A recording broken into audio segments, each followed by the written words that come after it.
Hello மக்களே, எல்லாருமே எப்படி இருக்கீங்க? ஸோ இன்றைக்கி நம்ம சேனலில் என்ன வீடியோன்னு பார்த்தீங்கன்னா சேமியா பிரியாணி தாங்க பண்ணியிருக்கேன். ஸோ இன்றைக்கி வந்து இப்போ நோம்பு டைம் ஸ்டார்ட் ஆகிட்டனால நைட்டு எங்கள் வீட்டில் டின்னர் தான் மேக்ஸிமம். ஸோ அதுக்கு தான் இன்றைக்கி சிக்கன் சேமியா பிரியாணி பண்ணியிருந்தேன். இதில் இல்லாமல் பிரியாணி பண்ணுவீங்கன்னு அப்படின்னு கேட்டால் ஆமாங்க, இடியாப்பம் பிரியாணி, சேமியா பிரியாணி, இப்படி எல்லா வகையிலையும் நாங்கள் ட்ரை பண்ணிடுவோம். ஸோ அதுக்கு வந்து ஃபஸ்ட்டு அடுப்பு ஆன் பண்ணிவிட்டு ஒரு பாத்திரம் வச்சுட்டு அதில் தேங்காய் எண்ணெய் ஊற்றிட்டு 1 டேபிள் ஸ்பூன் நெய் ஊற்றிட்டு அது சூடானோடனே பே லீஃப் 2 போட்டுட்டு பல்லாரி வந்து 3 பெரிய பல்லாரி ஸ்லைஸ் பண்ணி வெட்டியிருக்கேன், அதை ஆட் பண்ணியிருக்கேன். எங்கள் வீட்டில் குவான்டிட்டிஸ் ஜாஸ்தி, நான் இன்றைக்கி 6 பேக்கெட் சேமியா கிண்டியிருக்கேன். ஸோ அதனால நான் வந்து 3 பெரிய பல்லாரி எடுத்திருக்கேன். வெங்காயம் வந்து நல்லா வதங்குறதுக்கு கொஞ்சம் உப்பு ஆட் பண்ணிவிட்டு அது நல்லா கோல்டன் ப்ரௌன் மாற அளவுக்கு அதை நல்லா வந்து வதக்கி விட்டுருங்க. ஸோ அது நல்லா வதக்கி விட்டதுக்கப்புறம் நான் அது கூட வந்து புதினா ஒரு கைக்குத்து போட்டுட்டு அதையும் நல்லா சார்ட் அவுட் பண்ணணும்.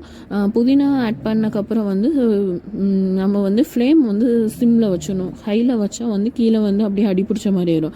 ஸோ ஃப்ளேம் வந்து நம்ம அதுக்கப்புறம் வந்து சிம்மில் வச்சிடணும். ஃபஸ்ட்டு வெங்காயம் சார்ட் அவுட் ஆகும்போது கொஞ்சம் ஃப்ளேமை கூட்டி வைக்கலாம், அதுக்கப்புறம் ஃப்ளேம் வந்து சிம்மில் வச்சிடணும். புதினா ஆட் பண்ணக்கப்புறம் மல்லியும் கொஞ்சம் ஆட் பண்ணிவிட்டு அது ரெண்டையுமே நல்லா கொஞ்சம் சார்ட் அவுட் பண்ணி விட்றணும், அது பச்சை ஸ்மெல் போகிற வரைக்கும்.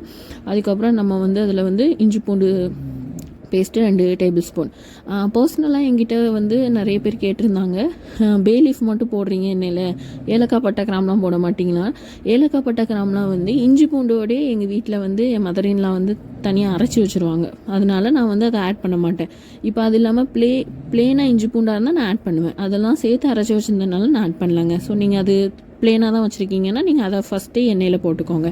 ஸோ அதுக்கப்புறம் கொஞ்சம் நல்ல இஞ்சி பூண்டு ஸ்மெல்லாம் போனதுக்கப்புறம் அதில் மஞ்சத்தூள் ஒரு சின்ன ஸ்பூன், ஒரு சின்ன பிஞ்ச் அளவுக்கு போட்டால் போதும். மிளகாத்தூள் வந்து அந்த எண்ணெயிலே கரெக்டாக 1 டேபிள் ஸ்பூன் 1.5 டேபிள் ஸ்பூன் மிளகாத்தூள் உரப்புக்கு ஏற்ற மாதிரி போட்டுக்கோங்க.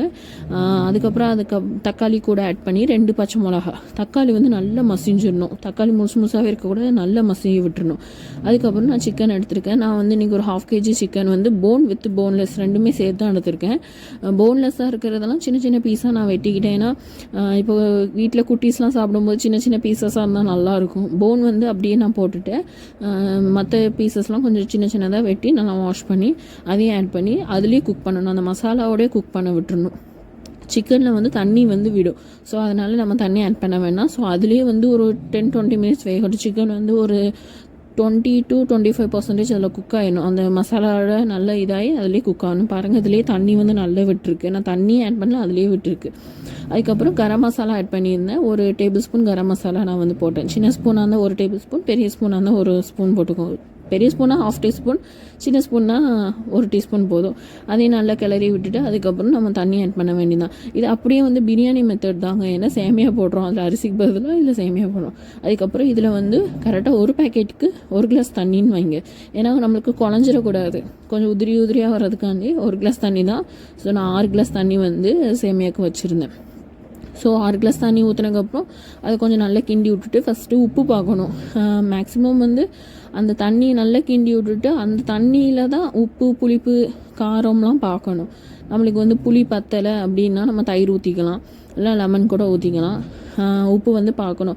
அந்த மேலே இருக்க எண்ணெயில் நீங்கள் பார்க்கவே கூடாது, அது தெரியாது. அந்த தண்ணியை நல்லா கிண்டி விட்டுட்டு எடுத்தால் தான் தெரியும். அதுக்கப்புறம் சேமியா வந்து இந்த மாதிரி நல்லா க்ரஷ் பண்ணி வச்சுக்கோங்க, நல்லா உடச்சி வச்சுக்கோங்க, முழுசாலாம் இருக்கும் சில நேரத்துக்கு. ஸோ நல்லா க்ரஷ் பண்ணி அதை வந்து ஆட் பண்ண வேண்டியது. அந்த தண்ணி வந்து கொதிச்சக்கப்புறம் நம்ம ஆட் பண்ணிட வேண்டியதுதான்.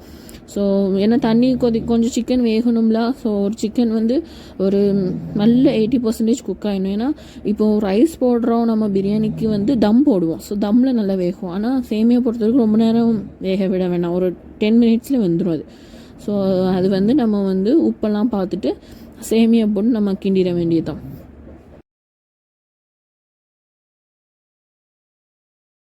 எல்லா சேமியாவும் ஆட் பண்ணிவிட்டு ஒரு தடவை நல்லா கீழேருந்து நல்லா கிண்டி விட்டுட்டு அதெல்லாம் கொஞ்சம் நீளமாக இருந்தால் அந்த சேமியாவை கொஞ்சம் நல்லா உடச்சி விட்டுட்டு அதை வந்து லெட் போட்டு க்ளோஸ் பண்ண வேண்டியது தான். ஃபஸ்ட்டு ஒரு 10 மினிட்ஸ்க்கு வந்து ஃப்ளேம் வந்து ஃபுல்லாக வச்சு அது குக் பண்ண விடணும், தண்ணியெலாம் கொஞ்சம் ட்ரை ஆகணும். அதுக்கப்புறம் நம்ம வந்து சிம்மில் வைக்கணும்.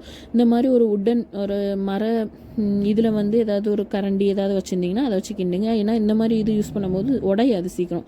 இது வந்து இதுக்குன்னு இல்லை, நீங்கள் பிரியாணி எது பண்ணாலுமே இதை வச்சு கிண்டும் போது உடையாது. இப்போ நம்ம வந்து ஸ்டீலில் வந்து இந்த ஆப்பையில் கிண்டும் போது சீக்கிரம் வந்து இது உடஞ்சிரும். ஸோ இந்த மாதிரி கிண்டும் போது உடையாது. அதுக்கப்புறம் மேலே வந்து நெய் ஊற்றிக்கோங்க. உங்களுக்கு நெய் வந்து ஆப்ஷனல் தான், வேணும்னா ஊற்றிக்கோங்க, இல்லைனா வேணாம், ஒரு ஸ்மெல்லுக்காண்டி. ஸோ அவ்வளோதாங்க. அது லெட் போட்டு க்ளோஸ் பண்ணி 5 மினிட்ஸ் தம் போட்டாலே முடிஞ்சிச்சு. அவ்வளோதான், சிக்கன் சேமியா பிரியாணி எங்கள் வீட்டில் ரெடி ஆகிட்டு ரொம்ப டேஸ்ட்டாக வந்துருந்துச்சு. நீங்களும் மறக்காமல் ட்ரை பண்ணுங்கள். ட்ரை பண்ணிவிட்டு எப்படி இருக்குன்னு சொல்லிட்டு கமெண்ட் பாக்ஸில் கமெண்ட் பண்ணுங்கள். சேனலை இது வரைக்கும் சப்ஸ்கிரைப் பண்ணாதவங்க கண்டிப்பாக சப்ஸ்கிரைப் பண்ணுங்கள். உங்கள் சப்போர்ட் ரொம்ப வேணும் எனக்கு. நிறைய பேர் இப்போ சப்போர்ட் பண்ணியிருக்கீங்க. நிறைய பேர் வந்து இப்போ வந்து நிறைய கமெண்ட்ஸ்லாம் வந்து பார்க்குறேன். பர்சனலாகவும் நிறைய பேர் கமெண்ட் பண்ணுறீங்க. இதுலேயும் கமெண்ட் பண்ணும்போது ரொம்ப சந்தோஷமாக இருந்துச்சு. கண்டிப்பாக உங்கள் சப்போர்ட் வேணும். வீடியோ ஃபுல்லாக பாருங்கள். தேங்க்யூ ஃபார் வாட்சிங்.